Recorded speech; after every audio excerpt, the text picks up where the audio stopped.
So, as you can see, guys, we're in Acts chapter 7, Stephen's history lesson. This is going to be a fun chapter. In Acts chapter 6, verse 11, we see people coming to accuse Stephen. We can probably turn that down a little bit, too. That's actually cranking, isn't it? That's good. Let's get some good volume. You guys, good? Awesome. Thanks, Randy. So, in Acts chapter 6, verse 11, we've seen these people coming to accuse Stephen of speaking against Moses and against God. And then again, at the end of chapter 6 and verse 13 and 14, we see these false witnesses now that are being brought together by the Sanhedrin. They're being brought to, again, once more, accuse Stephen of saying that he spoke against the temple and their law. Very similar stuff that we saw happening with Jesus as people were rejecting Jesus and looking to see him crucified. They're bringing these false accusations against him. So now, Stephen, what he does here in chapter 7 is he sets out to give a broad run-through now of Israel's history. And in doing so, he wasn't trying to educate the Sanhedrin of their past. I mean, the Sanhedrin were people that no doubt knew their history, but maybe there were things that they were overlooking, things that they needed to be reminded of, things that maybe they had not really thought through properly. Primarily, Stephen was simply laying out the truth that was found within their own scriptures. And he's building a great case. And Stephen's not sitting here trying to just defend himself to say, wait a second, guys. But what he's doing is he's just laying out the truth now for these people right from their own scriptures. Truth that they probably hadn't really seen in that light before. And so what Stephen is seeking to do now is to show them, give them examples from their past of times where their own fathers, their own people have rejected those that God has sent. Because that's what's happening right here. As Stephen and the other apostles are looking to promote Jesus, teach on Jesus, they're just shutting this down. They're saying, we want nothing to do with Jesus. Wait a second. And he came and he was crucified. Surely he's not the Son of God. If he hung on a cross, that can't be God. No way. They rejected the one that God sent. And Stephen is looking to build this case just to lay out the truth now for them of the very things that they were doing here. Now, look at verse 1. And again, this kind of brings us into context here now and flows from chapter 6. The high priest now said, are these things so? All these things that are being brought against you, Stephen, the high priest is simply saying, give us your plea, guilty or not guilty. So he's standing before a court in a sense here with the Sanhedrin, this 71-member ruling, governing body, this council that was known as the Sanhedrin, made up of elders, Pharisees, Sadducees, and the high priest was kind of like the leading figure of the 71-member Sanhedrin. So we asked that question, are these things so? What do you have to say about this, Stephen?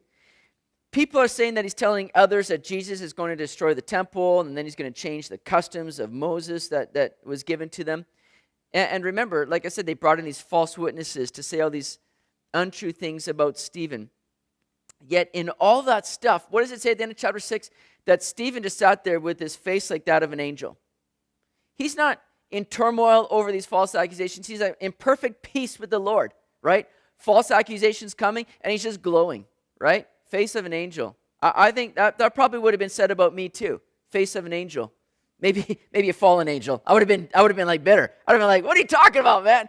Get out of here. I would have been the one gnashing my teeth, not them, right? But I mean, here's Stephen, face of an angel, just glowing. And it's really interesting because he's going to bring them through this great history now. And here he was being charged that he was trying to destroy the things of Moses, yet he's standing very similar to Moses. Remember, Moses brought the law down and his face was glowing. Here's Stephen now, standing in the same kind of way as Moses. He wasn't against Moses. He was quite like Moses, glowing face and all. So in chapter 7 here, we're going to look at this long discourse being given by Stephen. Again, not so much to defend himself. He's got nothing to prove. He's just laying out the truth. I think that's wonderful too. Think about this. Stephen's not trying to, save his bacon here. He's not trying to say what's going to appease the Sanhedrin to get him out.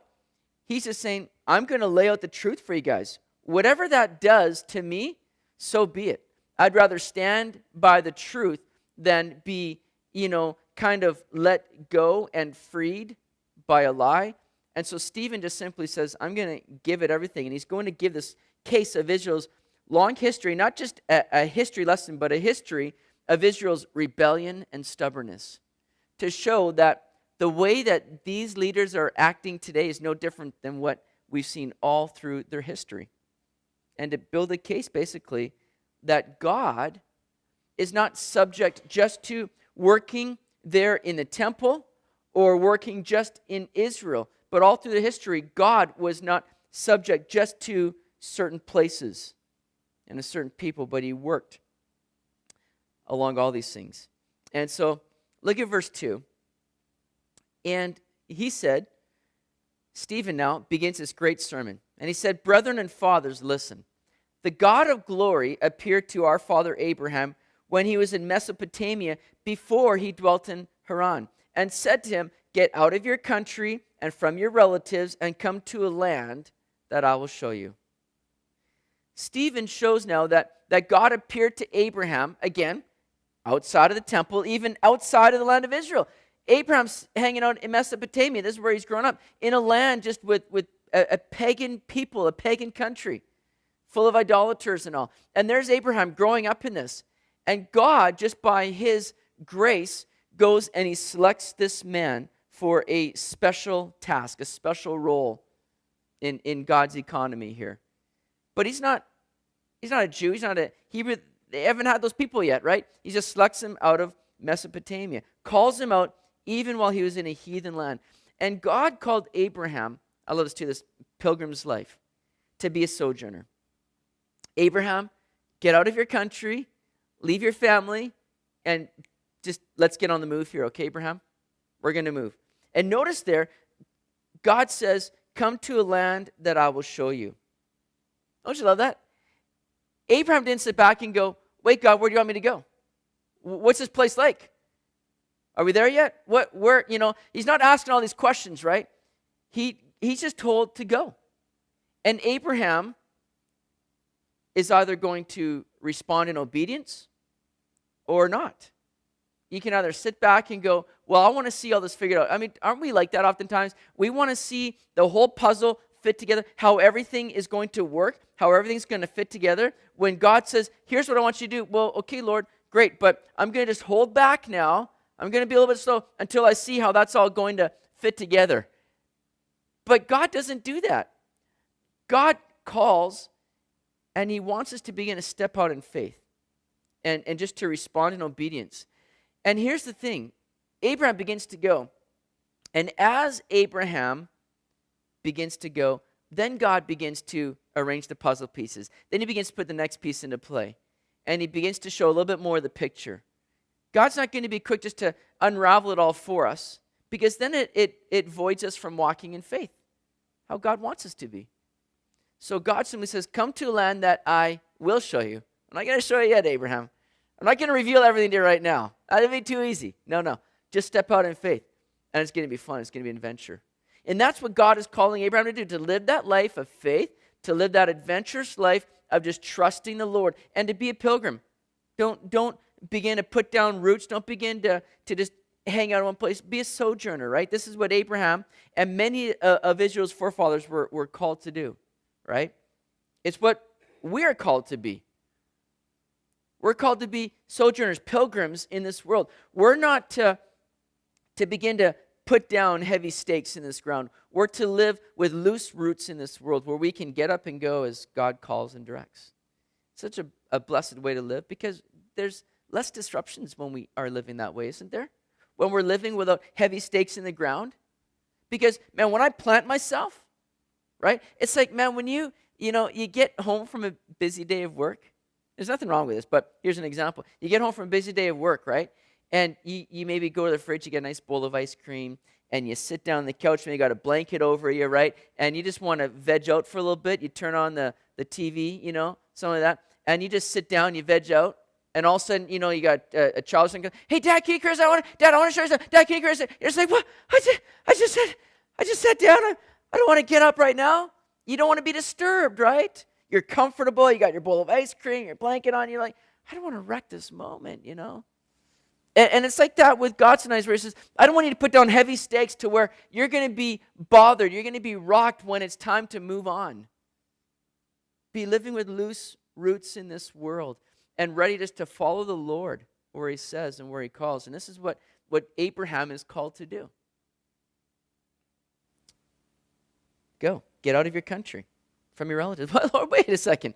It's all I've known. All my familiarity, my comfort is here. What do you mean, get out of my country? This is my home. No, we're going to move, Abraham. We're going to go. And it's going to be, and here's the great thing, guys. When we follow the Lord with loose roots in this world, just saying, God, what you have for me, I'm going to follow. And it just becomes a joyous life. It becomes a thrill ride, doesn't it? We're just like going, man, people can come up to you and you're just on the move and you're like, what are you doing? I don't know, man, but God's called me. I'm just going for it, man. I don't know. Well, how you know when you get there? I have no idea, man. I'm just going to keep going until the Lord directs me this way or that way or says stop here. Okay, now move on. I don't know what's happening, but I'm just following God. He says to go and I'm going. That's a thrill ride. We don't have to have everything figured out. And because of that, we're able to be flexible and just move as God calls and leads. And it's like that with these forefathers of Israel. Abraham was like that. These guys that God calls, and they're just to move forward.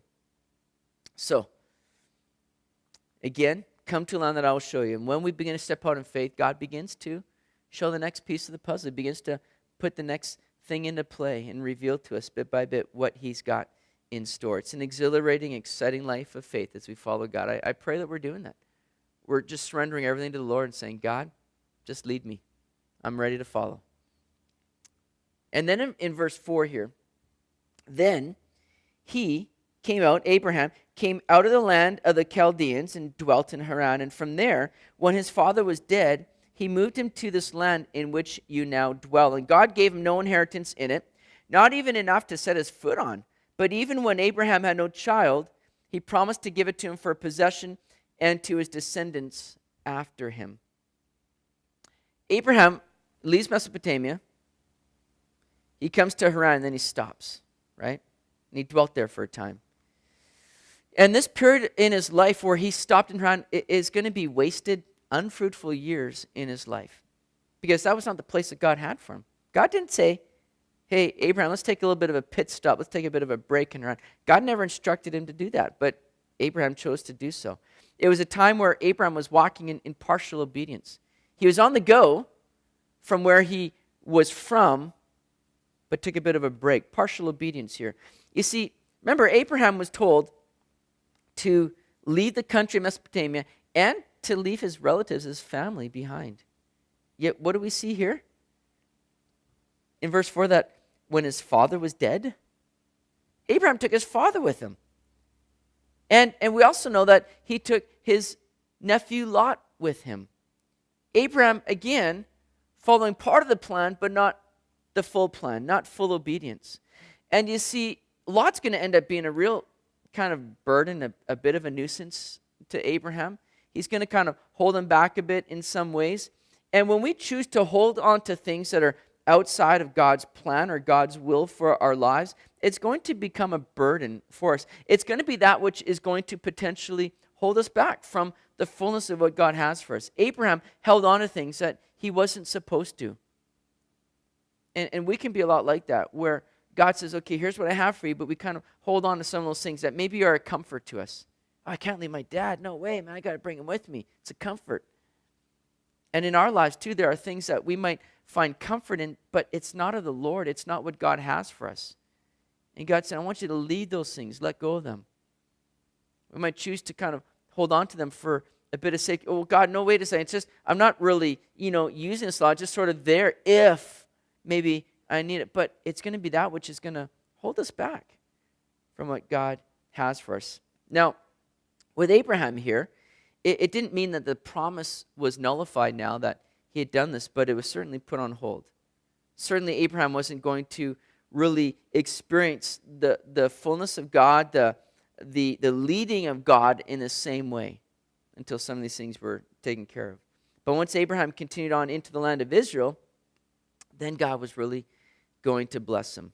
And so we see in verse 4, he moved into this land in which he now dwell in Israel, and God gave him no inheritance. Understand that the blessing for Abraham was not about property. Abraham wasn't given any part of the land, not even one area that you set your foot on. It's not going to be yours. There's going to be no inheritance for you, Abraham.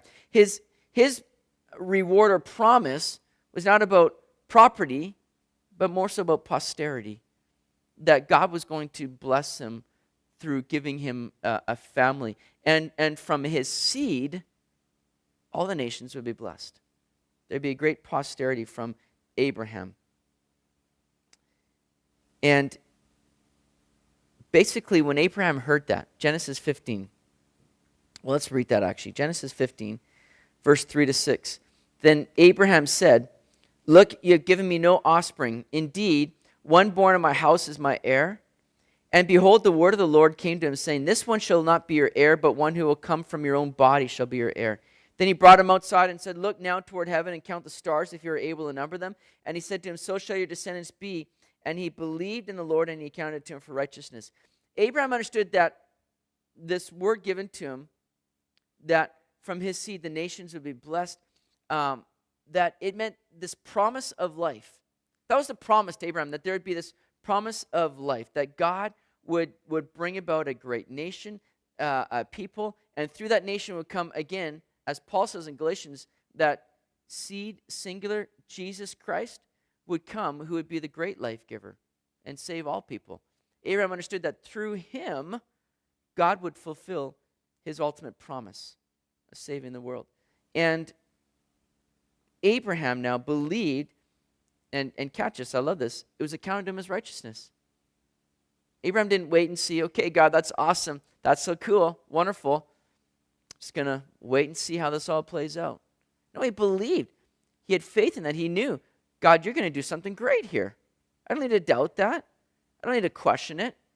And he believed, and it was now counted to him as righteousness. Now, this promise would all come about in a way they would least expect. Look at verse 6 here. But God spoke in this way, that his descendants would dwell in a foreign land, and that they would bring them into bondage and oppress them 400 years.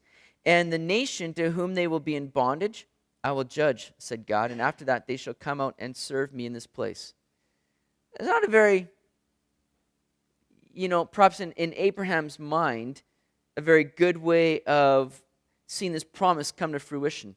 Can you imagine God, just saying, I'm going to make you a mighty nation, but first of all, I'm going to lead you into another nation so that they can oppress you, persecute you for 400 years. You'd be then, what? God, wait a second. Hey, what's plan B? What's the contingency plan here, Lord? Let me hear that first, because this plan sounds a little bit odd. You're going to make us into a great nation, but first you're going to lead us into a foreign nation to oppress us for 400 years? It sounds like we're just going to be wiped out. How are you going to do anything from that, God? This is what God says to him. But God does all things well, and he has a purpose for everything. We have to truly realize that and grasp that all that God does is good, even when it doesn't make sense to us, right? All that God does is good. This would be a time where Israel would be able to grow into a great and prosperous and strong nation, because they're going to be brought into Egypt, a nation that really just would look down upon the Hebrew people, these shepherding people that they thought was just an unclean practice. So the Egyptians would want no kind of dealings with the Hebrews. They'd want nothing to do with them. So the Hebrews would be able to just kind of live in isolation and grow up now in Egypt in this kind of protective womb that God's given them, so that they would be free from any kind of idolatry and carnality and that sort of a thing, and just grow as a nation. This is God's plan. It's perfect. I'm not going to leave you in Canaan, the land that's got, it's full of pagan practice. I'm not going to leave you in this land so that you can become, subjected to these things. I know how, vulnerable you can be to these things. He's not going to leave them in Canaan. He's going to bring them to another place where they're going to be able to grow in health and strength. Plus, this is amazing too, that in doing so, God leads his people into Egypt, and he's giving the people of Canaan 400 years to repent and to get right with the Lord. This is what he told Abraham. I'm going to give them an opportunity to repent. It's a great example for us to see that God sometimes brings us through times of difficulty, but so as to lead us on to further blessing. They're going to be brought into a land, and they're going to undergo some difficulty, and we're going to read about that coming up here. But it's all for God's ultimate purpose of leading them on to further blessing. God does all things well. We don't need to question that. We've seen that happen in our recent history with things like the Holocaust, where God allowed such atrocity to happen, but to bring about an even greater good, allowing Israel to be formed, again into a nation and to be brought back in a land. And God's doing a great thing even here today in Israel. God does all things well. So God has it all planned out. And when Egypt now began to feel, uneasy about Israel, then he says here that I will judge them and lead my people out of the land of Egypt and into the land that I have for them. The nation, in verse 7, to whom they will be in bondage, I will judge, said God. And after that, then they shall come out and serve me in this place. His people, Israel, will come out and serve me in this place, in the land of Israel that Stephen is speaking from right now. By the way, Genesis 15:13, it refers to a 400-year period, and Exodus 12:40 refers to a 430-year period. Now, rabbis reckoned that the 400 years was from the birth of Isaac to the Exodus, whereas some reckoned from God's promise to Abraham to the Exodus would make about 430 years. So it's just kind of a different way. When you see these things in the Bible, we're going to talk a little bit more here about some discrepancies that people apparently have with God's word that we'll see come up in chapter 7. Contradictions that people claim there are. It's just a different way of counting, basically, is all that we see here. You either take it from this day to this day, or you go from this day to this day. So it's 400 or it's 430, whatever way you're looking at it as. There's no contradiction ultimately here. But look at verse 8.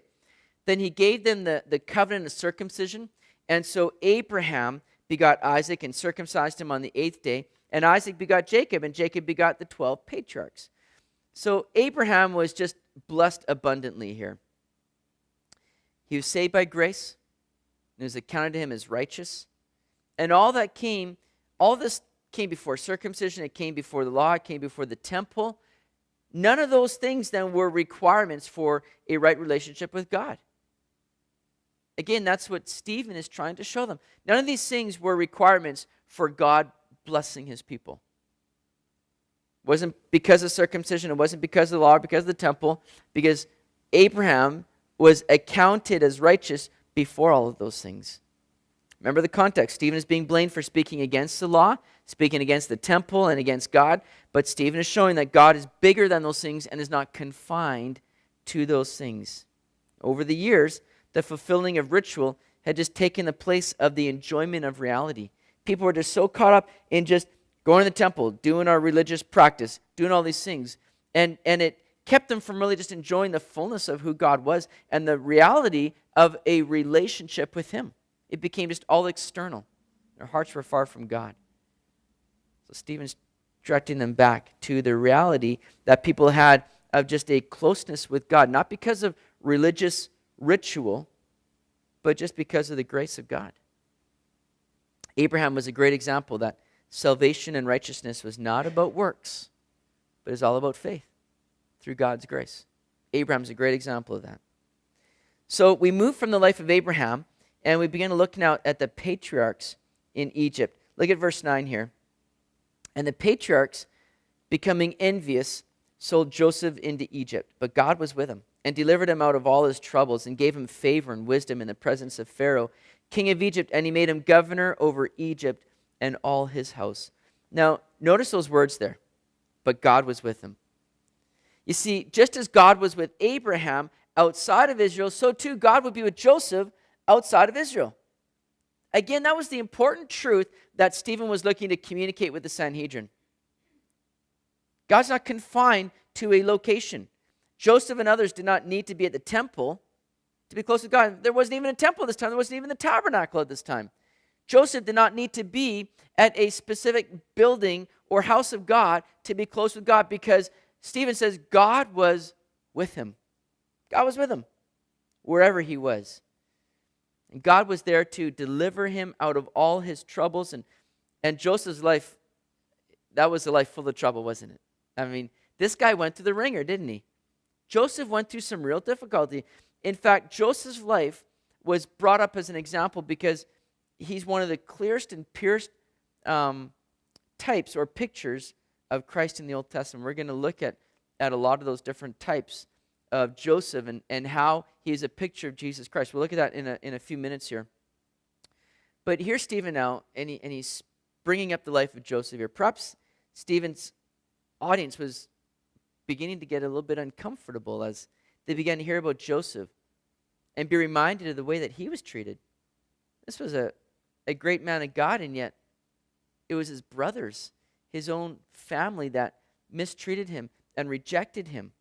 Perhaps they're getting a little bit uncomfortable seeing this in comparison to the way that they had treated Jesus. Again, this is Stephen's whole point now in doing so. Stephen skips over the details quickly here, but Joseph really endured some difficulties. He was hated by his brothers.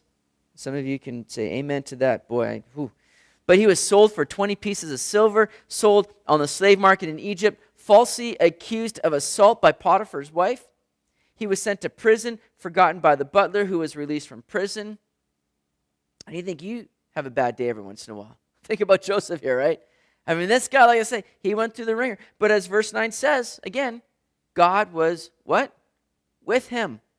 Say it loud so I can hear you. God was with him. Oh, isn't that good to know?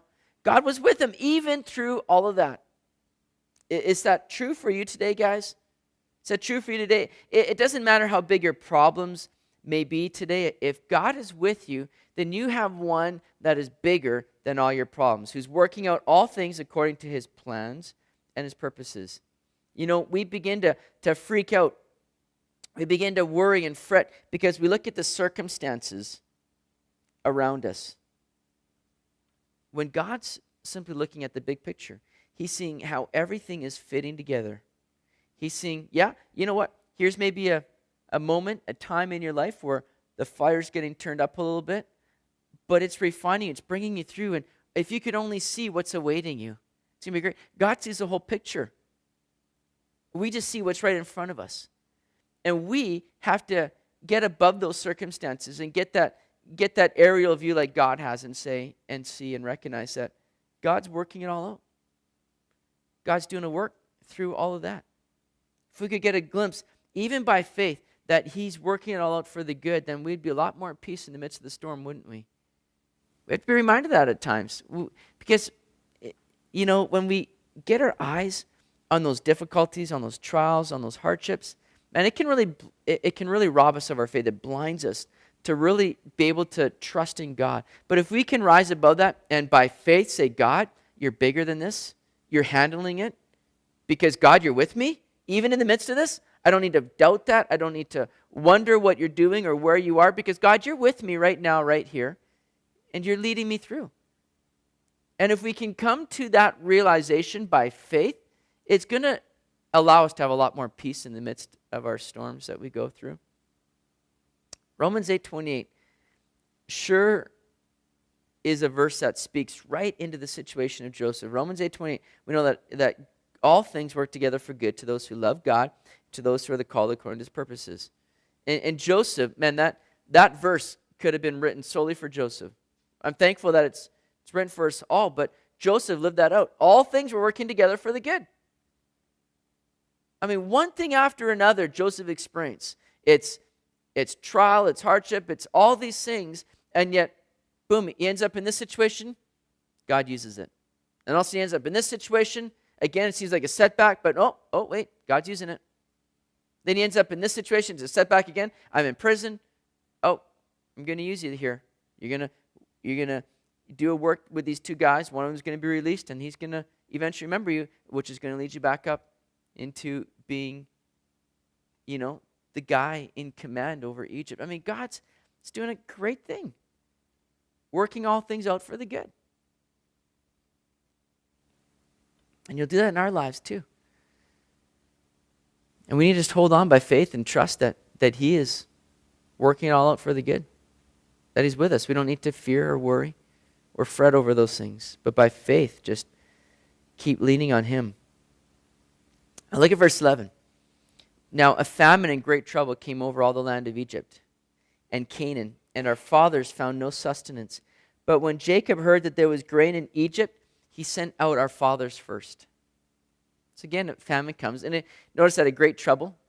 But here's a great trouble that God once more is using, right? God's saying, it might seem like a great trouble to you, but it's my means to lead my people into Egypt, to be reunited with Joseph, who just so happens to be second in command. You're going to be in pretty good hands, right? God's working it all out. So famine hits, but again, God's using that to fulfill his purposes. He's wanting to get his people down to Egypt, and he had just simply sent Joseph on ahead and just prepared the way through Joseph. And Joseph was able to see all that too, didn't he?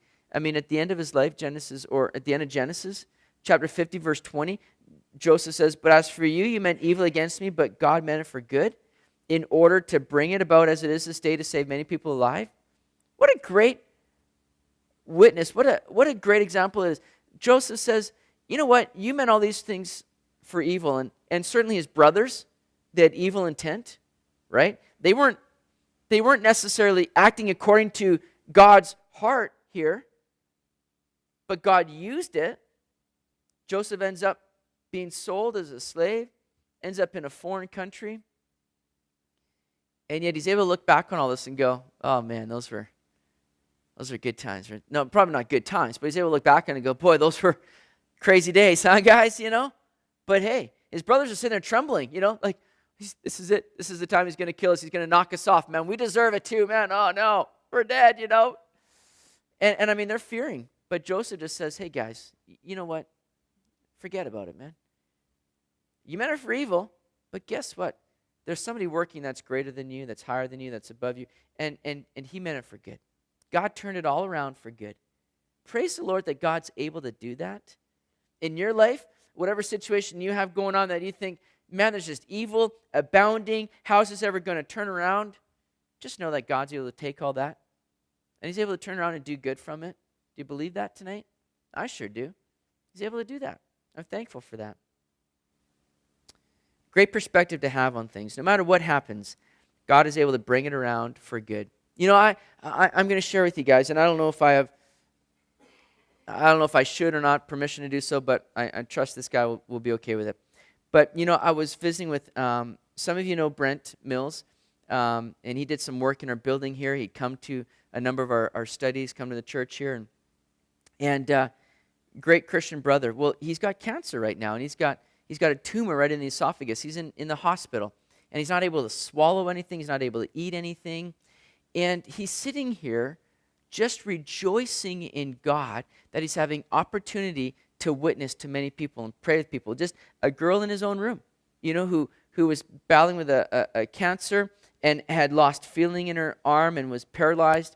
And he just was praying with her, and her parents were there, and she's begun to get feeling back in her arm, and has opened the door, opened her heart to hear the gospel, and for her parents even to be open to that. And he's walking around the hospital, and he's just ministering to people. And he's just sitting there going, wow, this is just incredible. God's really opened the door here. I'm sitting here going, you can't eat anything, you can't swallow, you've got cancer, the outlook is not positive from what the doctors are saying, and you're sitting here just going, praise God, God's doing a work. That's amazing. And I just been telling, man, you are just an inspiration. It's incredible. Keep praying for them. There's others in our church that are going through struggles, and let's keep praying for them, that God will use them even through all of those things, and what a blessing that is. And so in verse 13, the second time, now Joseph was made known to his brothers, and Joseph's family became known to the Pharaoh. And that's an important point that Stephen is making here. The second time that his brothers are brought before him, that they now recognize and see who Joseph truly is. Because his audience, they had a habit now of rejecting those men that God chose to use. Their own fathers had turned on Joseph and rejected him. They're seeing that clearly through just the accounting of Joseph's life. They're seeing, man, those are our own fathers, right? Our own people that rejected him. And again, Joseph is one of the great types or pictures of Jesus. And as his brothers are brought in now, the second time it's when they recognize him and see him. Let's look at some of these types and pictures of Jesus. If you've never seen these before, I'm sure a lot of you have, and that's great. We'll review them. But for those of you that haven't seen them before, notice this. Joseph, he was a shepherd. It wasn't Jesus our great shepherd. Joseph was loved by his father. Certainly Jesus was too. He was sent unto his brethren. He was obedient to his father. Joseph was hated by his brothers. Jesus too. He prophesied of his coming glory. Remember, he shared the dream. That's what got him in trouble. He shared the dream of what was going to come. And didn't go over too well. But Jesus prophesied of his coming glory as well. Many people did not believe him. Joseph was rejected by his brothers. He endured unjust punishment from his brothers. He was sentenced to the pit, delivered to the pit through a leader, though a leader knew he should go free. Remember, one of his brothers was trying to stand up for him and didn't really go all the way. And same with Jesus. There was a leader that knew he should go free, Pilate. Joseph was sold for pieces of silver, and then he was handed over to the Gentiles. We'll move on here. He was regarded as dead, but raised out of the pit. He went to Egypt, made a servant. He was tempted severely, but did not sin. He was falsely accused. Made no defense. Cast into prison and numbered with sinners and criminals.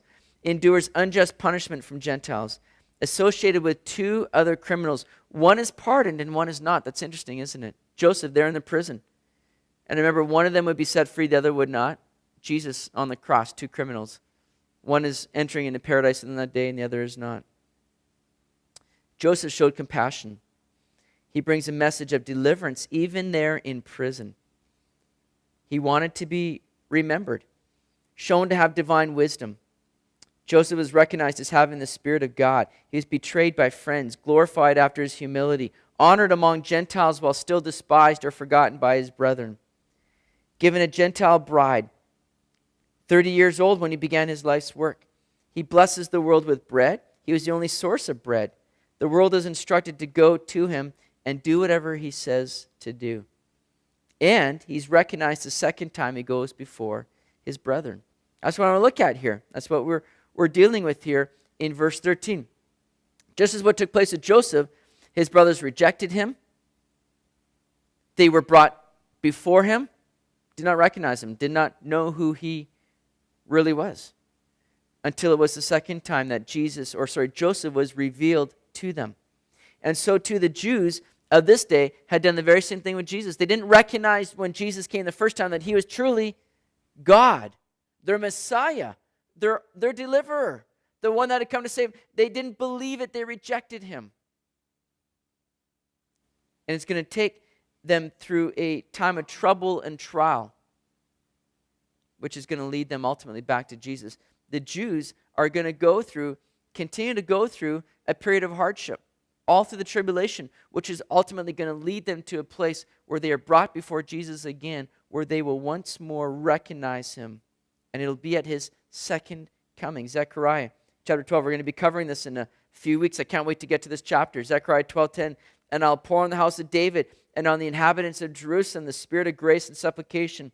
Then they will look on me whom they pierced. Yes, they will mourn for him as one mourns for his only son, and grieve for him as one grieves for a firstborn. And then as we move on to verse 14, then Joseph sent and called his father Jacob and all his relatives to him, 75 people. So Joseph went down to Egypt, and he died, he and our fathers, and they were carried back to Shechem and laid in the tomb that Abraham bought for a sum of money from the sons of Hamor, the father of Shechem. Again, like I was saying earlier, some people like to try to disprove the Bible by saying it's loaded with, discrepancies, contradictions, errors, omissions, things like that. Oh, you can't trust the Bible. It's just, man, no way. It's all over the place. Now, these verses right here, verse 14 to 16, contain a couple argued contradictions.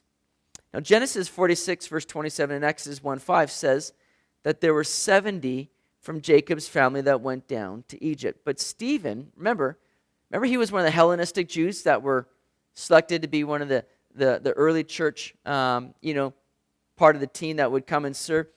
Hellenistic Jew meant that he grew up under that Greek kind of culture. So Stephen is using the Septuagint. It's the Greek translation of the Hebrew Old Testament. And in the Septuagint, the number 75 is used here. The Septuagint would have most likely included Joseph's sons and grandsons that he had there in Egypt and arrived at that number through that. It's not a contradiction, but again, just a different way of counting. One group says, well, we're going to count just Jacob and his children and all their children that left from Israel to go to Egypt. Another group says, we're going to include the people of Jacob's family that are with Joseph in Egypt. It's just a different way of counting. It's not a contradiction. It's just saying, we're going to include these people. The other people say, we're not going to include them. No contradiction at all. Another seeming contradiction is found with the tomb that Abraham bought from the sons of Hamor. Yet Moses says in writing that Jacob bought it. Genesis 23, verse 16 to 17 says that Abraham bought the cave of Machpelah in Hebron from the sons of Heth, and Jacob bought land in Shechem from the children of Hamor, as Genesis 33, verse 19 tells us. Now, there's several possibilities for this. First of all, Abraham may have bought land in Shechem as well as in Hebron, and later Jacob could have repurchased the plot in Shechem. It's very possible that over time the Canaanites had just kind of overtaken that plot and it wasn't being used, and so they just overtook it, that Jacob had to come and repurchase it again. That's a very likely scenario. Stephen could have used Abraham's name for Abraham's descendant and mentioned Abraham, which really referred to Jacob, but a lot of times, again, they would refer to a former ancestor as encompassing all of that. Stephen may have thoroughly condensed the purchase by Abraham and Jacob into just one for brevity. So it could be that they both had a part to play, and there's a lot of different ideas here. But again, there's a certain conclusion that there's no error, there's no contradiction here, all right? Now, in Stephen's day, Shechem was in Samaritan territory, okay? We all know the history of the Samaritans with the Jews, or maybe you do, maybe you don't, but the Jews didn't want anything to do with the Samaritans. They saw them as kind of a mixed race, a half-breed. They were an impure people. And so Jews wanted nothing to do with Samaritans. If they were traveling up north and the logical, the most direct route was through Samaria, they wouldn't take it. They'd say, we're not even setting foot in Samaria. We're going to go around. We're going to take a long route just so that we can avoid being in Samaria. They did not like Samaritans, and the Samaritans didn't care for the Jews a whole lot either. It was certainly with that kind of attitude towards them. So he reminded the Sanhedrin that their ancestral deliverer was buried in the land that Orthodox Jews despised and avoided. Their very ancestor, a guy they highly revered, was buried right there in that land. It was another instance of helping them see that they should not think that the only place that God worked was right there in the promised land. Stephen had already referred to Mesopotamia as where God had revealed himself to Abraham, Joseph being down in Egypt, and they're doing a good work. It's another instance just to show his audience here that God is not subjected or reserved only to one certain location, but God is doing a work all over. So the only thing that Abraham owned, interestingly, was the tomb. Remember, we saw earlier that he wouldn't possess any part of the land, not even one footstep that he set in the land, he wouldn't occupy that. The only thing that he owned was the tomb. Our real investment should be in that which enables us to lay our life down, right? That's what we should be investing in. If it's something that enables us to be able to lay our life down more for the Lord so that we can live in Him, boy, that's something that we need to be invested in. Well, next we come to another popular figure in Israel's history that went through a period of rejection, even though he was God's chosen instrument for deliverance, and that's the life of Moses. So let's look at Moses here for a bit. Verse 17. But when the time of the promise drew near, which God had sworn to Abraham, the people grew and multiplied in Egypt, till another king arose who did not know Joseph. This man dealt treacherously with our people and oppressed our forefathers, making them expose their babies so that they might not live. Notice that everything was working according to God's great timetable here, because we read there in verse 17 that when the time of the promise drew near, God is seeing exactly when the right time is to have things unfold, right? He's working according to his divine timetable. He's bringing all things together at just the right time. We can take great comfort in that. That God is carrying out all that he desires to do at just the right time. And he's seeing it all coming ahead. At the time that the promise began to draw near, he sees it coming. Moses, others are sitting there going, when is this going to happen? We don't know. God's looking at, and he's seeing everything, seeing everything. And he's going, yeah, just a little bit here. Just about there. It's coming. And he's beginning to, again, to set his plans in motion here.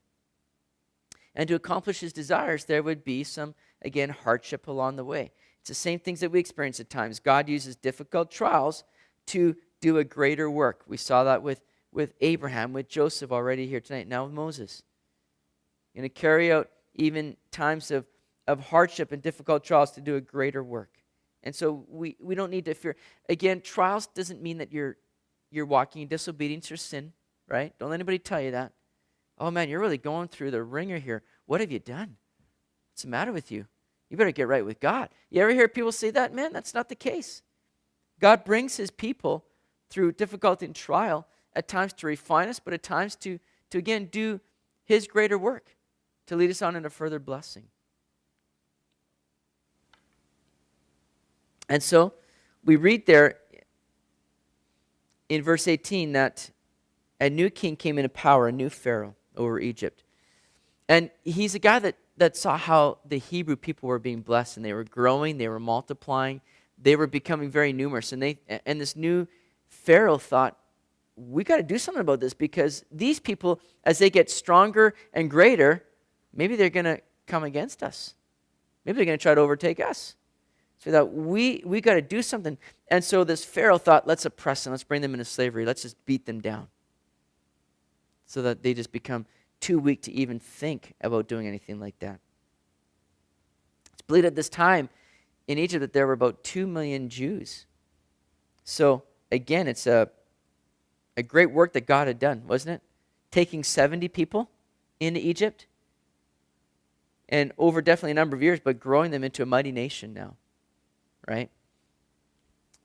And so not only does Pharaoh think, let's put them into slavery and oppression, but let's now take out their male babies that come. Let's not let them grow anymore. Let's not let them reproduce any longer. And so they take out the male babies. Gave an edict for all male Hebrew babies to be killed, thrown into the river. And that brings us to Moses now. And at this time, verse 20, Moses was born and was well pleased in God, and he was brought up in his father's house for 3 months. But when he was set out, Pharaoh's daughter took him away and brought him up as her own son. And Moses was learned in all the wisdom of the Egyptians and was mighty in words and deeds. So Moses' parents, they took their child and placed him in a basket and put him in the Nile River. Interestingly, they followed the king's command without having to break God's command. They put him in the river, just like Pharaoh said, all those Hebrew baby boys, place them in the river. All right, we'll do so. We'll just put them in a basket in the river. So again, didn't break the king's command, and neither did they have to break God's command here. Now, it took a lot of faith from Moses' parents, didn't it? They took a real step of faith here, because they had to let Moses go and really trust the Lord to take care of him here. I mean, really just leaving it all in the Lord's hands. But look at how God has this all worked out. At just the time that they placed him in the river, Pharaoh's daughter comes down to the river to bathe. And just as she's about to bathe, she sees him there, on the river banks. And she's filled with compassion, filled with a heart of love for this young baby boy that she sees there. Isn't that great? I mean, God has this so wonderfully worked out. As we saw earlier, that as the promise drew near, God was seeing all these things coming together. And now he knows exactly how things need to play out here. He's got everything. I mean, it's not coincidence. It's not just sitting there where you go, oh man, that's so, boy, his parents were sure lucky. That was a good time. Glad they didn't come, half an hour later or half an hour earlier. Boy, they sure planned. Boy, they were lucky on that one. No, this is God's working everything out for the good, right? So they come down, and I mean, just God's so awesome. The daughter of Pharaoh, has compassion on Moses, brings him in as her own, to where Moses now is able to grow up in the luxuries of the palace of the king now in Egypt. How awesome is God? And not only that, but Moses' mother, remember Moses' mom has her daughter, Moses' sister, watching to see what's going to happen. And so she's watching, and as she sees Pharaoh's daughter grab the baby, she approaches her. Oh, that looks like one of the Hebrew boys. Should I grab one of the Hebrew ladies to come and help you with him? Yes, go again. So she goes against Moses' mom, brings her, and Pharaoh's daughter says, listen, will you nurse this child here? And I'll give you your wages for it. I mean, how awesome is that? That Moses' mom lets him go, trust the Lord here, and now she's reunited with her child, and she's getting paid for it. How cool is that? Isn't God good? This is awesome stuff. You can't script this better than that. I mean, you can't write this better. God's just got this all worked out so wonderfully well. It's just far out here. So Moses grows. Pharaoh's daughter takes him as her own, and he grows up to be well-educated, it says, in all wisdom of the Egyptians. That would include, science and math, astronomy and medicine. Furthermore, it would be the best knowledge available because he was trained in the palace of Pharaoh. So Moses, man, he's a well-educated guy. It's a guy of just privilege here. And he's mighty in words and deeds as well. The fact that Moses was an excellent speaker is not necessarily in conflict with how he would later declare that he was not able to speak well. Remember, that's one of the excuses he gives to God. God, don't send me. I can't speak, man. My tongue is blah, blah, blah. I'm just not going to get anything out. I'm not the spokesman you need. It could be that here was Moses growing up. He was mighty in words and deeds, but then remember Moses had to go through a lot, right? He gets kind of taken to the school of hard knocks. He gets kind of, goes through 40 years as a shepherd. I mean, just intense changes taking place in his life, just growing in humility. And he may have lost that boldness through these experiences he went through, to where he just really came to a place of just real humility. Didn't have that boldness any longer to speak. He says, no, Lord, I can't do that. But we know the Lord would use him anyways. And the mighty deeds would refer to military successes. I mean, Moses probably was well trained again in any kind of combat military stuff. We're going to see we'll see what he does here in a minute, and probably just using some great military strategic ninja moves on this guy. But look at here, verse 23. Now when he was 40 years old, it came in his heart to visit his brethren, the children of Israel. And seeing one of them suffer wrong, he defended and avenged him who was oppressed and struck down the Egyptian. For he supposed that his brethren would have understood that God would deliver them by his hand. But they did not understand. And the next day he appeared to two of them as they were fighting and tried to reconcile them, saying, Men, you are brethren. Why do you wrong one another? But he who did his neighbor wrong pushed him away, saying, Who made you a ruler and a judge over us? Do you want to kill me as you did the Egyptian yesterday? Then at this saying, Moses fled and became a dweller in the land of Midian, where he had 2 sons. Now, as Moses grows up in the palace, he knows who he is. All right? He knows he's a Hebrew. And he would most likely have known about the promises of God in regard to God desiring to bring his people out of Egypt and lead them into his promised land for them. It's most likely that Moses understood all these things. He's well educated, and he knows what's going on. He knows he's a Hebrew. And to have his people, the Hebrews, come out of Egypt, it's going to require someone to lead them, to be a deliverer. Perhaps Moses is retracing now his own life and going, wait a second, man. I've gone through some pretty miraculous survival, as a baby. I've had some distinct and special upbringing. I must be the guy that God's got set apart. I'm a Hebrew person. I brought up in Pharaoh's house. I must be the guy that God wants to use to bring his people out of Egypt. And so Moses goes out. He's thinking, I'm the guy, right? I must be the guy.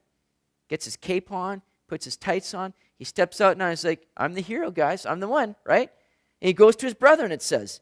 He goes to his people now. And he begins to see what's going on. And this is 40 years after the fact now. He's 40 years old at this time. and it came into his heart to visit his brethren, the children of Israel. So he's got this desire, this calling now, right? So here he comes now, their potential hero onto the scene. First up, he comes to an Egyptian and a Jew. The Egyptian is beating the Hebrew. Now, of course, that doesn't sit well with this new mass crusader, this hero now that's coming onto the scene, right? So it tells us in Exodus chapter 2, verse 1 and 2, Exodus 2, verse 12, that Moses, this is interesting, Moses comes up to these two guys, right? Remember, he's mighty in deeds, military kind of advancement. This guy's strong, right? He's well trained, okay? And Exodus 2:12 tells us that Moses looked this way. He looked that way. You ever do that, Kind of going, anybody going to see what I'm about to do here? And Moses looks over. He just takes the Egyptian, just like, does a couple of moves, drops the guy. He's dead, right? That's it. And he buries him in the sand just to cover it all up. And this is Moses' action now in dealing with all this here. This is his way of coming on the scene and saying, I must be the guy. I'm coming to do the work now that God must be desiring for me. Well, next up, he comes to two Jews.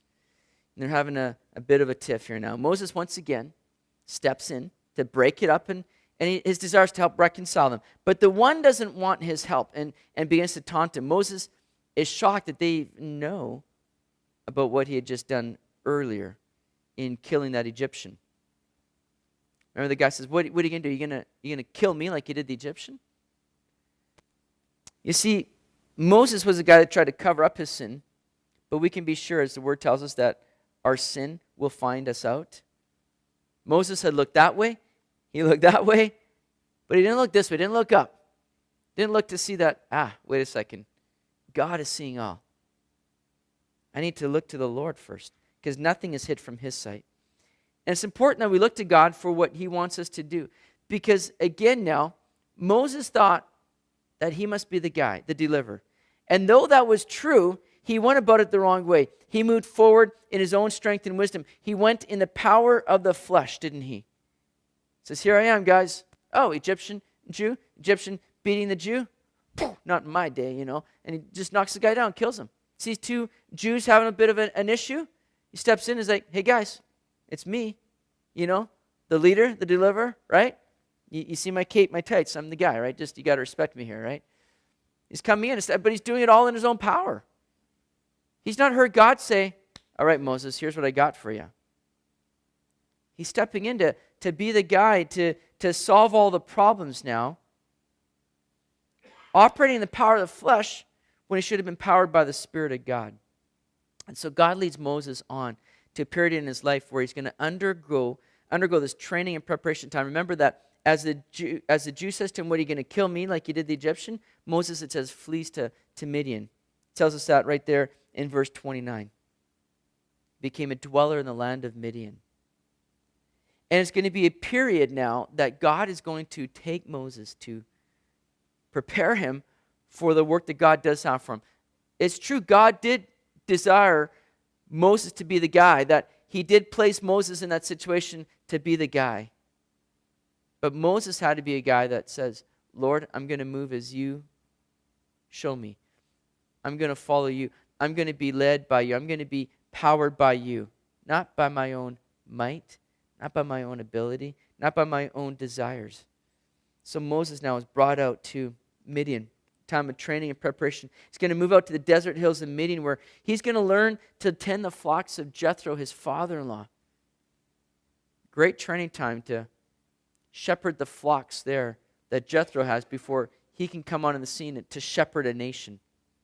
See, God's going to oftentimes take us through the desert, but there are times of training and preparation. It's time to learn dependency on the Lord. He did that with Paul. When Paul got saved, he led him out into the Arabian desert, and it was a time where Paul was to be trained up, prepared for all that God was going to have for him. Paul didn't just step into the action, into the scene and go, all right, man, I just had a great experience on the road to Damascus. Well, you guys got to listen to me now. I just heard from the Lord. He doesn't step in and start, taking over. He says, wait, man, time of training and preparation. God's going to bring his people oftentimes through the desert to prepare them and train them for all that he has for them. It's time to learn dependency on the Lord and faithfulness in the little things so that God can move you into bigger things. That's what this time was for Moses. And we'll see him go through this period for 40 years. 40 years he's going to be just there, shepherding the flock and Jethro, and just being in this place of preparation and training. You know, God is never in as big of a hurry as we are to accomplish his work. You ever found that to be true? We tend to want to rush things. We live in a world where everything's fast-paced. We want to just make things happen. Oh, we got to move. We got to make this happen. We got to do this. And God's saying, well, hey, just chill, man. Sit back a bit. Like, I've got this. I'll get it done. I mean, we got this covered here. But there's a work that I'm going to do in you and with you before I do a work through you here in this situation. And he's doing that with Moses. We must be careful to do God's work in God's way, in God's time, and for God's reasons. Okay? We have to be careful. Moses failed in this here. We have to be careful that we do God's work in God's way and in God's time and for God's reasons. It's been said that Moses spent 40 years thinking he was somebody, then spent 40 years finding out he was nobody. Finally, he spent 40 years finding out what God could do with somebody who was nobody. Very true. And those were the three kind of stages in his life. 40 years, he grows up. Then for 40 years, he's out, kind of getting ready for what God has. Then for another 40 years, God is using him to lead his people out of Egypt and through the wilderness.